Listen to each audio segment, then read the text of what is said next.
पाकिस्तान तहरीक-ए-इंसाफ के बानी इमरान खान तो जेल में हैं, लेकिन फिर जेल में होते हुए जलसे से खिताब कैसे किया और आप सबने इमरान खान की तकरीर इमरान खान की आवाज़ में कैसे सुनी? क्या आपको पता है कि ये तकरीर इमरान खान ने नहीं की, ना ही कोई ब्रॉडकास्ट हुई, लेकिन फिर भी तस्वीर इमरान खान की थी और आवाज़ भी इमरान खान ही जैसी थी। क्या ये आवाज़ वाकई इमरान खान की थी या इमरान खान जैसी आवाज़ थी?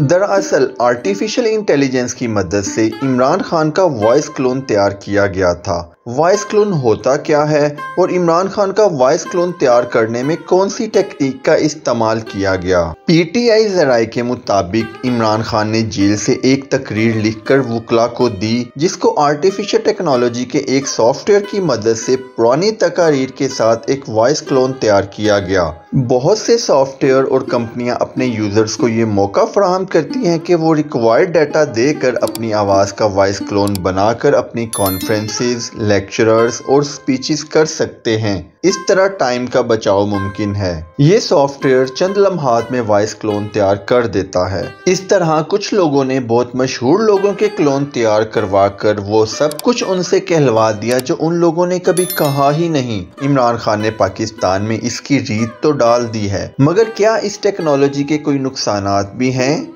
अमेरिका और पाकिस्तान में चंद दिनों में इलेक्शन होने हैं, इसलिए माहिरीन का कहना है कि मसनूई ज़हानत से तैयार करदा मवाद से बाखबर रहना होगा, क्योंकि पहले के मुकाबले में अब ये करना ज़्यादा आसान हो चुका है और इसी वजह से लोगों के साथ धोखा और फ्रॉड का खदशा ज़्यादा हो चुका है। इसकी बड़ी वजह वॉइस क्लोन हासिल करने में आसानी और इन आवाज़ों का काबिल यकीन होना है। माहिरीन का कहना है कि ऐसे टूल्स को मार्केट में लाने से पहले ये सोच लेना चाहिए कि इसका मुआशरे पर क्या असर होगा और इसके मनफी इस्तेमाल क्या क्या हो सकते हैं।